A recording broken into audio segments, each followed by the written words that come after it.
This is just harmony, all right? And I should have said this way earlier in the video. If you think Miles was thinking about any of this stuff when he's playing, you're crazy, because he's obviously not, all right? But this is just good for playing purposes. He's listening, he's thinking about melodies and everything, but this could be insightful. Hey, everyone. Today we have some real legit jazz harmony gems to explore for sure, so better get ready for that, because we're going in deep. Alright, and if you don't really understand anything I'm talking about, I'm always available for lessons, or you could put your questions in the comments, alright? So, in the last episode, which is part of my little Miles Davis transcription documentary thing that I've been doing, I explained how I wanted to save a thorough harmonic analysis for, like, the last phrase or so of that course that I transcribed, and further explore the harmonic devices that we may observe in it for another video, so that's what I'm going to do now. Alright, so I do have a PDF for that course, the transcription, if you're interested, as well as all the other ones that I already transcribed in this course. But just to catch everyone up and get everyone up to speed, basically this is like an F blues, if you didn't know. Alright, so I'm going to play that whole last chorus, and it's basically like the end. I'm going to point it out. It's like 1, 2, 1, 2, 3.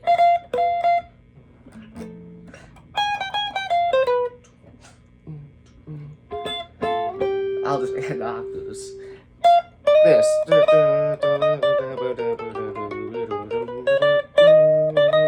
Alright, and then there's space. Now, I also included like the lead into it.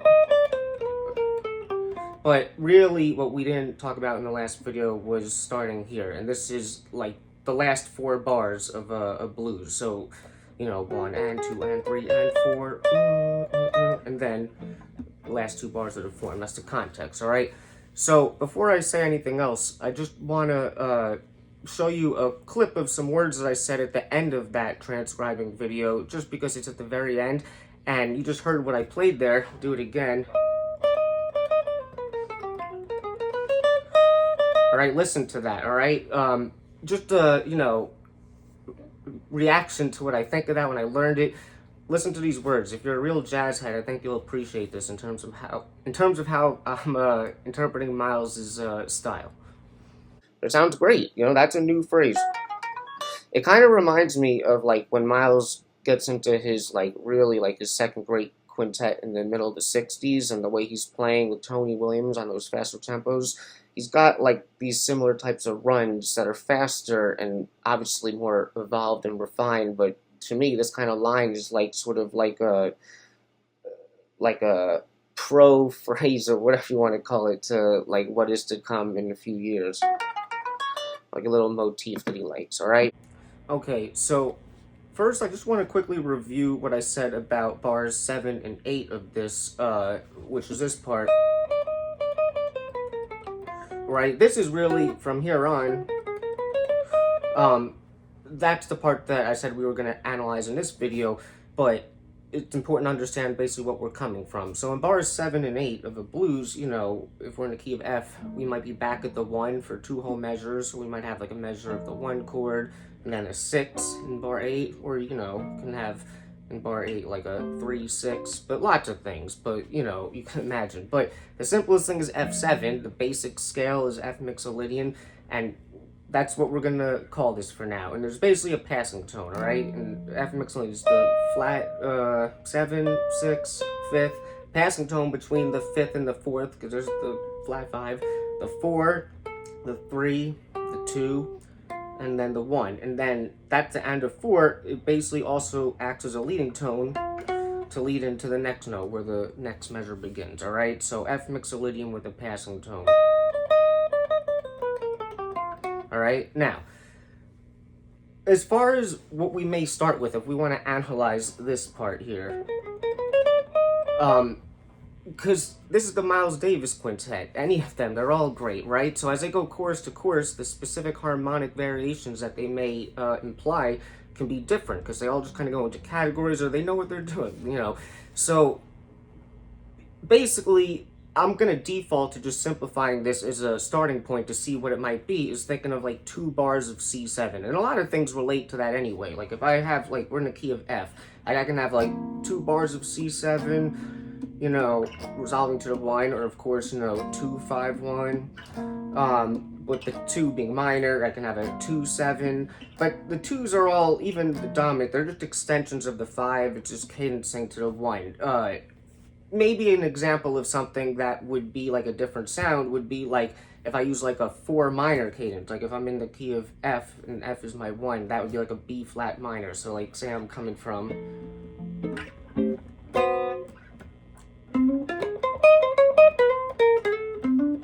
right, like that's a different sound, and they could play that, but before we try to analyze, I'm going with the most obvious assumption, just 2 bars of a 5-7 chord, C7, all right? So from there, let's look at the intervals of this over a root note C. That's my starting chord. So basically, that's a sharp 11 or a flat 5, right?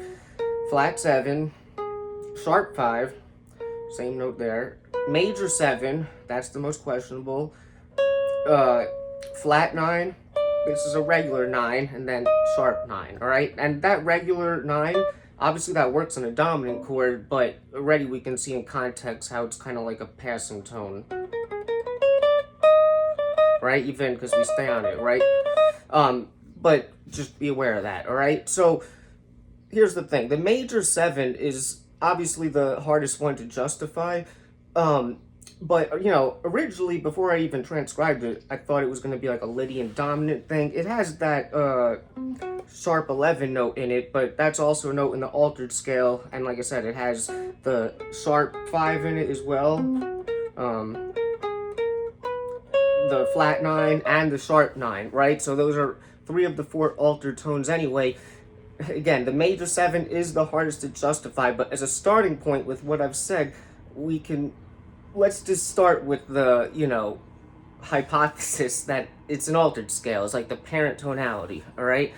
So now let's talk a little bit about like melodic minor relationships and tritone sub and all this stuff, all right? So first of all, if we look at the modes of the melodic minor, you gotta know them, obviously, to know what I'm talking about. I said I was gonna call it C altered, right? Now, C altered is the 7th mode of D flat melodic minor. I would actually call it C sharp melodic minor, and I would call this B sharp, but that's not important. But basically, C altered is C sharp or D flat melodic minor. If we look at the modes of that scale, the Lydian dominant one is G flat or F sharp Lydian dominant. Basically, what I want you to first realize here, because we think of things like the tritone substitution, that those 2 modes, which are different types of dominants and different like degrees and variations of altered tensions, they're tritone away from each other, right? And when we think about tritone sub, we think about dominant chords that are the roots are tritone away. So we may want to notice, oh, maybe it relates to this. And I'm not saying it doesn't, but let's keep going forward, all right? So understand the relationship between those 2 modes of melodic minor. The altered scale and the Lydian dominant are tritone away from each other, all right? Now, this next part might be the most fascinating to you if you never thought about this stuff. I've talked about this quickly in another video before, but when you're learning harmony and you're understanding relationships, it could be really helpful to realize how the different like actual scales, so not the modes, like I'm talking about major scale, and we're just going to talk about 3, major scale, harmonic minor, and melodic minor, right? Because those are 3 legitimately different scales, right? So it could be, you know, useful to see how they basically relate to each other and all the modes, like what substitutes out for each other. So if you can understand an idea harmonically, from a more simple major scale point of view, if you know how it relates to one of the other scales, you can potentially substitute it in, right? So basically, your quickest point of entry into understanding this would be to look at the root position scales of like melodic minor and harmonic minor, all right? Let's just start with melodic minor, all right?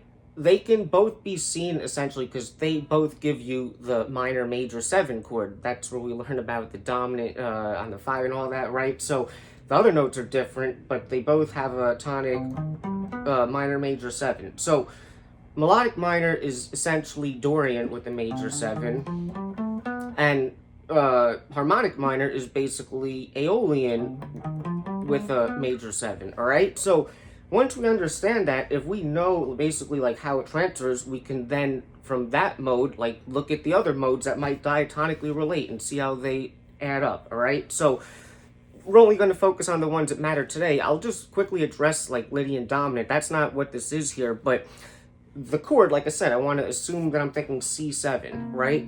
Well, C7, if it was Lydian dominant, sorry,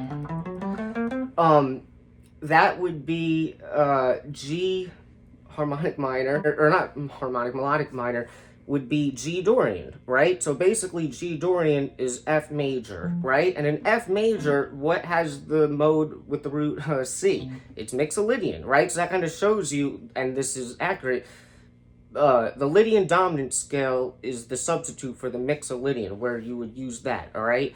And then, of course, all the other modes that relate. Now, here's where it gets interesting, all right? Let's take C altered. We said before C altered or B sharp altered is the same thing as C sharp melodic minor. All right? Now, the thing about this is Dorian, if we convert the C sharp melodic minor to Dorian, it'd be C sharp Dorian, right? What is C sharp Dorian? It's B major. We skipped over the root C. Remember, we're thinking C7. What is B in relationship to C7? It's the major 7, the most hardest to justify note there is, right? Well, here it is. B major, right? That's the key. That's the parent scale. What else is B major? If we start on this note, the 5, G flat Mixolydian. What is that? That is your straight up basic tritone substitution.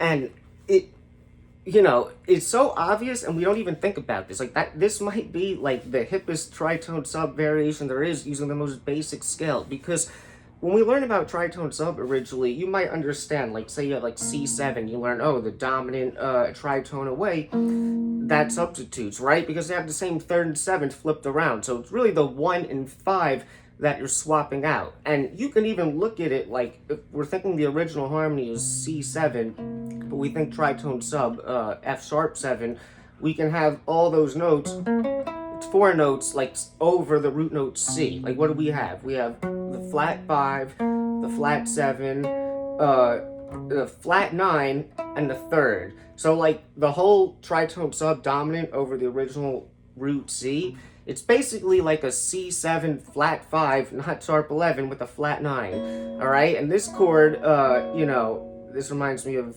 Thelonious Monk's Evidence when, you know, it's like right there. But, you know, this is interesting to think about that sound, all right? But that's only the 1, 3, 5, 7. We're thinking about the tritone sub. If you consider like, oh, what the parent scale of it might be, or like what is the tonality that relates to, I think when people think about tritone subs, they think about how they get like these altered tones or whatever. So without even realizing, we might think like, oh, well, what is the parent scale? It must be something that's like altered and not as basic as like a straight up Mixolydian scale, but it is. And it kind of gives you like a justification, for like the major 7 on a dominant, right? You literally are substituting out a different Mixolydian scale for the original one, C, but you get the major 7 and it's totally justifiable and it makes sense, all right? So I'll just leave you with this other cool phrase right now, like once I sort of understood this concept, you know, oh wait, and just, sorry, before I do that, to finish it out, like, because it's, like we can look at this, because this is bar 9 now, still on the dominant. If we saw that as C, we can look at it like sharp 9, flat 9, or like I said, we could see this as the 6 and the 5 of a G flat or F sharp Mixolydian, right? It's the same thing. So this kind of shows us like that Mixolydian scale, a tritone away from the root of the dominant, that is like the crossover from major scale to like melodic minor. If you're thinking about like altered equals Mixolydian tritone away. This probably sounds crazy to some people. Some people, this is probably blowing their mind and loving this right now. So, all right, so I'm going to show you like an idea that I came up with. Like, say we just have like a regular 2-5-1, like in the same key, like G minor 7 to C7 to F7, like a tonic dominant, right? I'll give you a little, it's like a 2-5 line. Right here.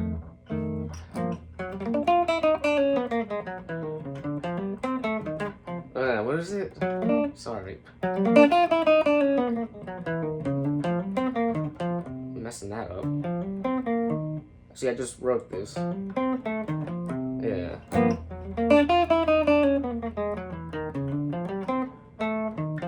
Yeah, that's tricky.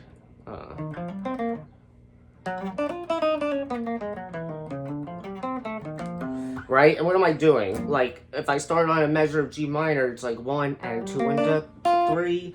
That's just a G minor 7 with a approach note and 2 into 3. And now, it doesn't really matter where I think like the harmony is resolving or changing to like C7 or F sharp mixolydian, but I kind of can see it mixing or changing here on beat 4.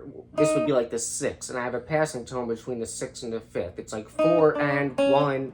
So it's 1 and 2 and 3 and 4 and now here 1 and 2 and 3 and 4 and going down a basic F sharp mixolydian scale, no passing tones, no nothing, starting on the 5th. 1 and 2 and 3 and 4 and then that'll lead right back up to this, right? Just to resolve to an F7. That's a cool little phrase.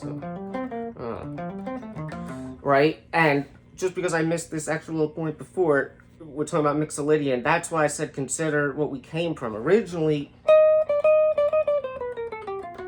F mixolydian to F sharp mixolydian / C7, with just basically sidestepping the basic thing and then back down, resolving to F. All right, so same type of idea. So my idea, one more time.